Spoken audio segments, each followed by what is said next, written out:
샬롬 사랑하는 청년 제자 여러분 환영합니다. 축복합니다. 여러분 계속해서 예수 그리스도를 따라가고 계시죠? 그리고 따라가면서 예수 그리스도를 닮아가고 계시죠? 그리고 닮아가면서 더욱더 성숙한 그리스도인으로 자라가기를 주님의 이름으로 축복합니다. 여러분, 그렇게 우리가 예수 그리스도를 따라갈 때 정말 우리 마음 가운데 하나님께서 하나님의 은혜와 기쁨과 축복을 부어주십니다. 이게 정말 복된 길이고요. 정말 행복한 길입니다. 그러한 은혜를 풍성하게 누리는 우리 청년 제자 되기를 주님의 이름으로 축복합니다. 여러분, 예전에 그 창세기에서 타락으로 인해서 끊어졌던 관계가 세 가지가 있습니다. 첫 번째는 하나님과 인간의 관계죠. 더 이상 인간이 자신의 힘으로 하나님 앞에 나아갈 수 없게 되었습니다. 그것이 첫 번째로 끊어진 관계고요. 두 번째는 인간과 인간의 관계도 끊어져 버렸죠. 우리가 그것을 어디서 알 수 있냐면 아담과 하와가 죄를 범하였을 때 가장 먼저 서로가 자기의 몸을 가립니다. 그것이 이제 자신의 수치심 때문에 가리게 되는 것이고, 내가 내 모습 그대로 상대방에게 나아갈 수 없는 그런 끊어진 상태가 된 거기 때문에 아담과 하와가 그렇게 수치심에 자신의 몸들을 가렸었습니다. 그렇게 인간과 인간의 관계가 끊어진 것이죠. 자, 그리고 세 번째 끊어진 관계가 있는데, 이것은 사람들이 잘 모르는 사람들도 많이 있어요. 자, 세 번째로 끊어진 이 관계는 무엇일까요? 그것은 인간과 하나님께서 만드신 창조물의 관계입니다. 하나님께서 우리에게 이 모든 만물을, 창조물을 선물로 우리에게 주셨습니다. 6일 동안 이 모든 것을 아름답게, 그리고 그분이 보시기에 좋게 창조하셨죠. 그리고 그 모든 것을 인간들에게 주시면서 하나님께서 말씀하셨습니다. 이 땅에 충만하고 번성하라. 이 땅을 다스려라. 그렇게 하나님께서 우리에게 이 창조물을 선물로 주신 것입니다. 그런데 그 타락으로 인해서 이 창조물과 인간의 관계도 영향을 받았고 그 관계가 끊어졌습니다. 그것을 우리는 성경에서 발견할 수 있는데요. 오늘 성경을 한번 제가 펼쳐서 그 말씀을 한번 읽어보도록 하겠습니다. 창세기 3장 17절부터 19절입니다. 제가 오늘은 우리말 성경으로 한번 읽어보도록 하겠습니다. 그 죄를 범한 후에 하나님께서 아담에게 찾아오셨어요. 그리고 아담에게 이렇게 말씀하십니다. 한번 잘 들어보시기 바랍니다. 네가 네 아내의 말을 듣고 내가 내게 명령해 먹지 마라 라고 말한 나무의 열매를 먹었으니 너 때문에 땅이 저주를 받을 것이다. 땅이 저주를 받을 것이다. 네가 일평생 수고해야 땅에서 나는 것을 먹을 것이다. 땅은 내게 가시덤불과 엉겅퀴를 내고 너는 밭의 식물을 먹을 것이다. 네가 흙에서 취해졌으니 흙으로 돌아갈 때까지 내 얼굴에 땀이 흘러야 네가 음식을 먹을 것이다. 너는 흙이니 흙으로 돌아갈 것이다. 여러분, 이 말씀을 한번 잘 보십시오. 아담이 말씀을 듣고 얼마나 깜짝 놀랐겠습니까? 근데 동시에 땅도 깜짝 놀랐을 것입니다. 땅은 잘못한 게 없는데 이 아담의 죄와, 아담과 하와의 죄와 또 타락으로 인해서 땅까지 저주를 받게 되는 모습을 우리가 보게 되는 것이죠. 그래서 첫 번째로는 하나님께서 바로 아담 너 때문에 땅이 저주를 받을 것이고, 그죠? 그리고 그 땅이 이제는 그냥 소산을 내고 풍성하게 내는 것이 아니라 아담이 열심히 수고하고 노력해야, 인간이 정말 땀을 얼굴에 뻘뻘 흘리면서 일을 해야 겨우 소산을 낼 것이다 라고 말합니다. 그뿐만이 아니라 그냥 일하는데 나오는 것이 아니라 이제는 땅이 오히려 가시덤불을 내고 엉겅퀴를 내면서 더욱 인간을 괴롭힐 거라고 말하는 것이죠. 그리고 결국에 아담이 흙에서 취해져서 흙으로 만들어졌기 때문에 아담이 이제 생명이 다해서 죽게 되면 흙으로 돌아갈 것이다 라고 하나님께서 아담에게 말씀하셨습니다. 그렇게 인간과 이제 창조물 사이에도 에덴 동산에서 누리던 그런 관계, 그런 관계는 이제 끊어졌고, 무엇인가 타락으로 인해서 땅도 저주받았고 인간도 저주받았고, 그 모든 것이 창조물, 인간 둘 다 그런 악한 영향을 받게 된 것입니다. 그리고 사도 바울은 이러한 상태가 계속해서 신약 성경 그리고 우리가 살고 있는 이 시대까지 이어지고 있다라고 이야기합니다. 로마서 8장으로 한번 가보겠습니다. 로마서 8장 22절입니다. 지금 창조물은 이러한 상태에 있다라고 말하고 있습니다. 우리는 모든 피조물이 지금까지 함께 탄식하며 함께 해산의 고통을 겪고 있다는 것을 알고 있습니다. 창조물 모든 피조물이 아직까지 우리 인간들과 함께 그 죄의 영향으로 인해서 탄식하고 있다라고 말하고 있습니다. 그리고 고통 가운데 해산의 고통을 겪고 있다라고 이야기하고 있죠. 네, 그렇게 타락은 그리고 죄의 결과는 끔찍한 영향을 인간과 창조물에게 가져왔습니다. 하지만 바로 이 관계조차도 우리 예수 그리스도의 능력을 통해서 그리고 그분의 십자가의 희생을 통해서 회복되어진 것이죠. 네, 그분께서 십자가에서 모든 것을 이루셨다고 했을 때 하나님과 인간의 관계, 인간과 인간의 관계뿐만이 아니라 또한 인간과 창조물과의 관계도 예수 그리스도께서 회복시키신 줄 믿습니다.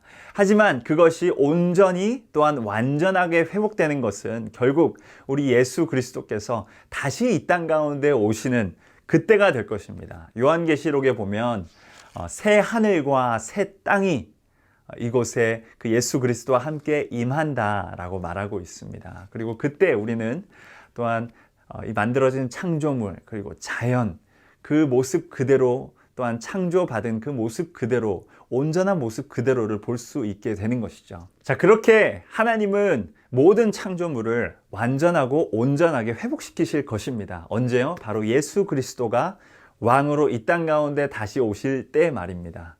그분께서 다시 오시면 하나님과 우리의 관계, 인간과 인간의 관계도 마찬가지지만 인간과 창조물들과의 관계도 완전하고 온전하게 회복되어질 줄 믿습니다. 그렇다면 우리가 던질 수 있는 질문은 바로 이것이죠. 그때까지, 예수님이 오시는 그때까지 우리 예수 그리스도의 제자들은 어떻게 이 창조 세계와 관계를 맺고 살아가야 할까요? 우리가 그 질문을 생각할 때, 그 질문에 답할 때 가장 중요하게 기억해야 할 것은 이것입니다. 이 모든 창조 세계는 창세기에도 나와 있듯이 하나님께서 우리에게 주신 선물입니다. 그리고 우리의 하나님을 향한 그 사랑은 이 선물을 어떻게 다루느냐에 반영됩니다. 그렇기 때문에 우리가 이 창조 세계를 귀하게 그리고 잘 돌보아야 하는 것이죠. 그런 일화가 있습니다. 여러분, 독일의 유명한 작곡가 핸델을 아시죠? 메시아라는 유명한 곡을 썼습니다. 이 핸델이 하루는 소중한 물건을 잃어버렸는데 어떠한 한 아가씨가 이 물건을 찾아줬다고 해요. 그래서 이것이 인연이 되어서 서로 사랑하는 마음이 싹트고 연애를 하게 되었다고 합니다.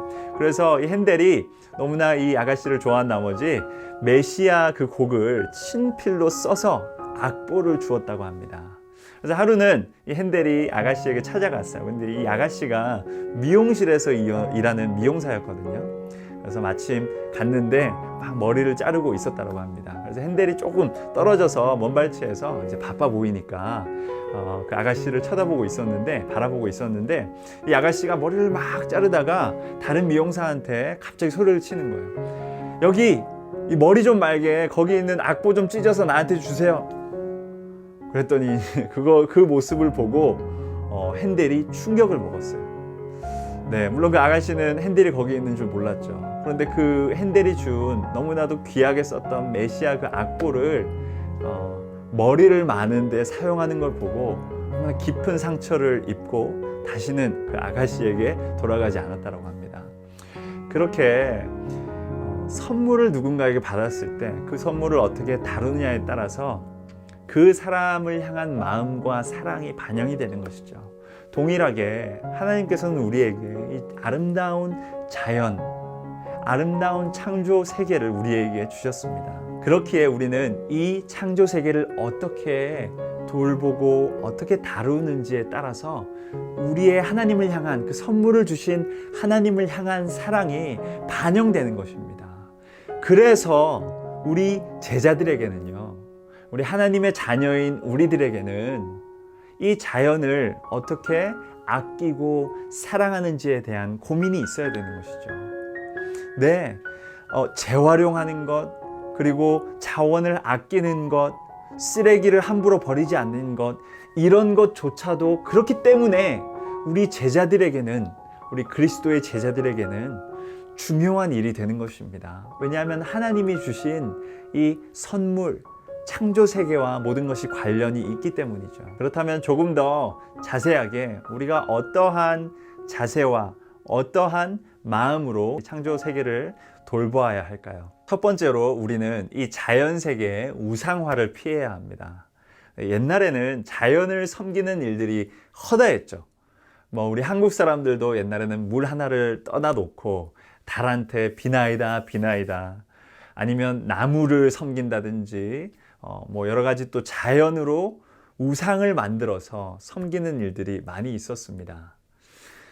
이러한 자연을 우상화시키는 것, 이런 것은 우리가 피해야 합니다. 자연이 아름답기도 하고 어떨 때는 놀랍기도 합니다. 하지만 절대 자연 그리고 창조 세계는 우리가 섬길 수 있는 것이 아닙니다. 오직 우리가 섬기는 분은 하나님 그 한 분밖에는 안 계십니다. 그리고 하나님께서 이것을 창조하셨어요.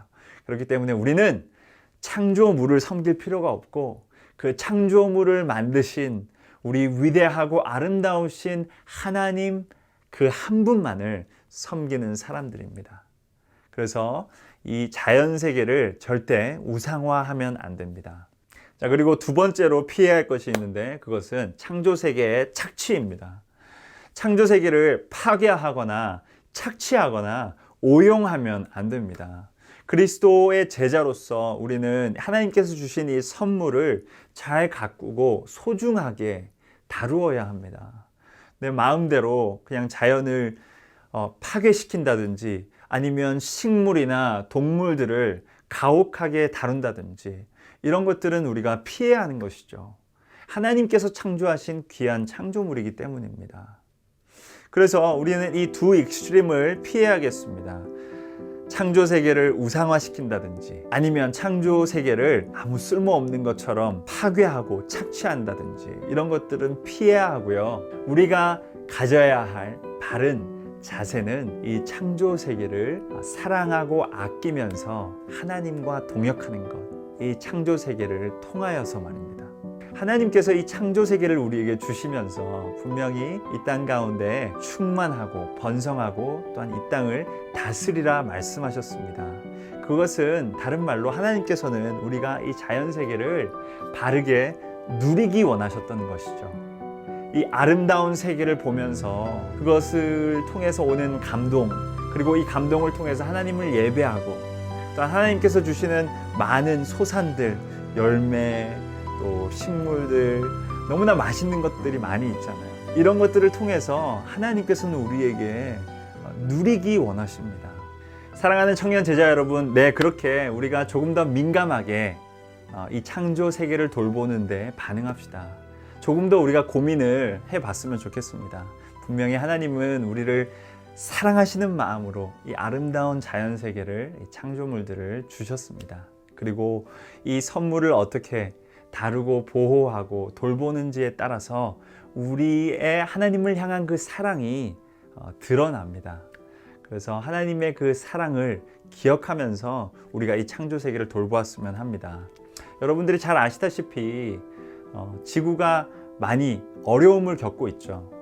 기후변화에 대한 문제도 있고 또 쓰레기 처리, 자원의 고갈, 그리고 인간의 그 인구가 폭발적으로 증가하면서 여러 가지 문제들이 곳곳에서 일어나고 있습니다. 이러한 문제들에 우리는 조금 더 깨어있고 민감하게 반응해야 하겠습니다. 왜냐하면 이 자연은 하나님께서 주신 것이기 때문이죠. 그래서 여러 가지 실천할 수 있는 방법들을 계속 우리가 연구하고 고민해 보았으면 합니다. 자연을 아끼고 보호하는 방법들이 있다면 그런 곳을 찾아서 또한 우리가 돕기도 하고요. 또한 그러한 법률들이 있다면 관심을 가지고 투표하는 것도 꼭 필요하고요. 여러 가지 전기나 물이나 이런 부분을 아낄 수 있는 곳에는 우리가 꼭 아껴야 하겠습니다. 그래서 그러한 방법들을 통해서 우리의 삶 가운데 하나님을 향한 우리의 사랑을 표현해 보는 것은 어떨까요?